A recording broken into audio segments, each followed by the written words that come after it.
On this channel, most of the time, if not all the time, it's always how is Chris feeling? What's happening with Chris? And I feel like it's quite important to find out what the people who support you think and how they feel. So I've been asking Olivia to do it for a while now, to come onto the channel and explain how she feels with CF in general, and maybe a little bit about how she's felt since I started CAF Trio, because things have been different and things have changed and my mentality's changed.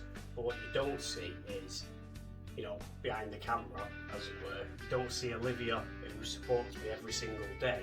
And as I go through the changes, Olivia's going through changes as well in terms of supporting me. And as a little disclaimer, no matter what Liv says, and if it does appear funny to you guys, she supports me every single day and she keeps me being able to live the life that I live, and she's a massive part of me being healthy. And she's, to be honest, she's kept me healthy now since we got together. For years now, she's made sure that I do my medication, and she's good for my physical and mental wellness.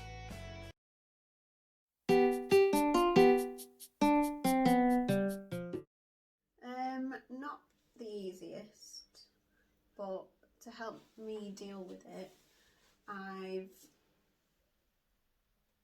looked at groups on Facebook. So I'm a member of a few groups on Facebook where partners of people with cystic fibrosis chat and discuss their feelings. So that's quite good, because I don't really know anyone who's in the same situation as me, and it's no one really to talk to, so they're quite good. I've done a lot of research on CF anyway, so I know quite a lot about it. I think we're quite good at communicating about it now. What do you mean now? Well, at first it was like me getting used to it, so you didn't know whether, you know, because you're quite you come across quite hard and like almost like you're better than the medication sometimes, don't you? So you'd be like, oh, I'm not taking that today, it don't matter today. Like when I met you, you had a cupboard full of tablets, and I never saw you take tablets apart from your Creon when we first got together. So it was only really when you fell ill for the first time that it really hit. Am I going on a tangent here? But then when, you know, we moved in together, we had the apartment together, got on top of it in terms of your medication and stuff. I got you a Monday to Sunday thing, and that's my kind of way of dealing with it, is that I sort your tablets out, I sort your prescription out, I make sure everything's done from my end, because that's the only control that I can have over it. Whereas if it was like anything else, like a cough or a cold, I'd look after you in a way where I'd get you Lemsips and stuff, which I do anyway. But with CF, most of the time, if you are really ill, it will end up in IVs, and I have no control over that. So that's something that you have to get used to as well, is realising that you have no control over what CF can do. So you're saying that to help deal with it, you've gone preventative, proactive rather than reactive, so you'll do everything that you can, and to mentally sort of, in your own head, you can say, we did everything kind of thing before we got ill. Yeah. And that's the way you kind of rationalise it and keep confident about it. Yeah, like I remember when at work, say if you started to feel sniffly, the first thing I'd do is run downstairs and buy a packet of Lemsips from the canteen, because in my mind, like, you getting poorly is the worst thing ever. I think that's a good point that you've made. As soon as I cough or sneeze, or I say I've got a sore throat, I've got like 16 Lemsips down my throat. And Liv's kind of goes into paramedic mode. And coming back to the not taking the tablets when me and Liv first met, it wasn't that I thought I was better than the medication. It's just with the way you live your life with cystic fibrosis, you're always on some form of medication, and you prioritise some above others because some feel like the key ones that save your life. So for me, taking Creon, doing my insulin, and you know, the odd bit of active breathing here and there, that's the now, and that's what you feel straight away. But anything that's in the background, like vitamins and stuff like that, which don't affect you daily, you tend to kind of ignore, because no one's ever really taught you about the longevity of life. They've always taught you about staying well now. So when you think of a vitamin being effective in 20 or 30 years and keeping you going, up until recently, it's not something that I'd ever considered. I'd always thought I'm okay now. What's it like for you? When you first went in, I think I always struggle with the first like 3 or 4 days, but that's when I know that you're not okay. Once I know that you've got over that initial infection or whatever it is you're fighting, and I know that you are just playing PlayStation and sending me stupid videos, I know that you're okay. I think for us, I've now completely understand when you say, I'm having a bit of a shit day, don't come and see me today. That's fine. I completely understand that. You always have a good time when you're in hospital.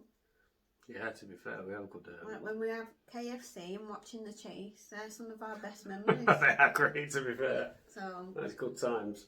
it starts off really crap and it's quite emotional. For me, especially. Like the 4 or 5 days, because I just get up at 5:30, go to work, skip lunch, leave as early as I can, and then get on the Metrolink to Wythenshawe, and then stay with him most of the evening, and then Chris's mum and dad, Karen or Craig, will come and get me and take me back home. But it is quite draining. So the odd day when I know Chris is fine, it isn't necessarily a bad thing that I don't see him for like 1 or 2 days, and we can chat over WhatsApp and we play on the PlayStation and stuff, and I know he's fine. When I know he's not fine, I want to be there every second of the day, but I think I'm better with it now, and I have the cats now, so they keep me sane. So that's how I deal with it. And I always have a countdown as well for the 2 weeks, and I tick it off each day at work.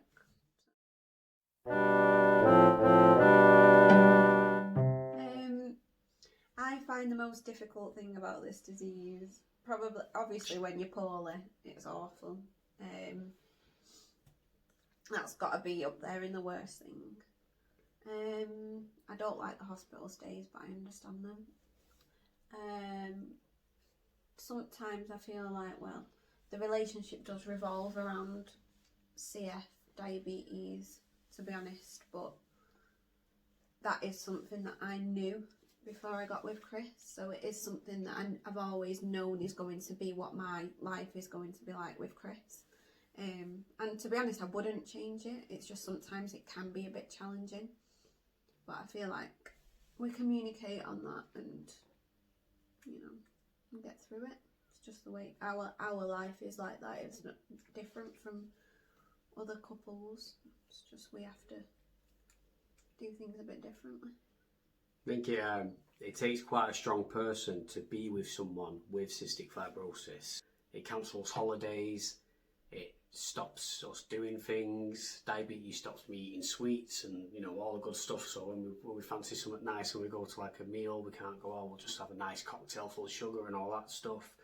So it does hinder pretty much every part of your life and make you change and rearrange what you're actually doing.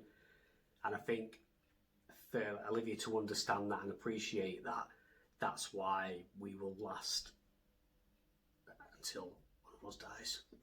I'm getting emotional. Is it? You. Well, that's obvious, that's a given, isn't it? I feel like CF definitely makes you a stronger person and a lot more positive. I love your positive outlook on life. I think that's one of the best things, your optimism. Yeah, I think obviously as well, one of the best things about CF is that you've got a massive family like support, and you have the most supportive family ever, and I'm a part of that now. So yeah, from my point of view, I love that. I love being a part of your family. So you think that CF has potentially made like my family unit stronger. I reckon it would still be strong anyway, knowing your family. But I do think that possibly, yeah. With the times in hospital, with the struggles that we've all had together, it's made my mum, dad and my brother, my aunties in particular, it's kind of made us all best friends. And now obviously you've joined that, so you're kind of in the same thing as well.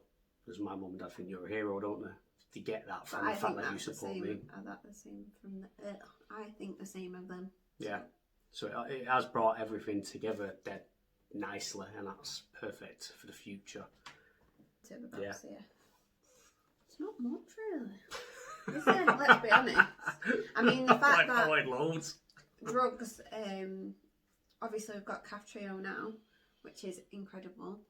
And hopefully, well, from what I've been reading, there are other things in the line up for helping even more. So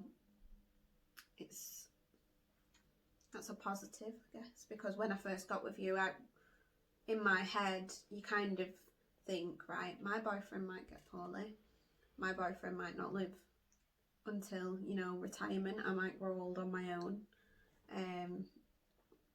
Whereas now it's different, so that's a good thing because it's changing, but for the better. Yeah.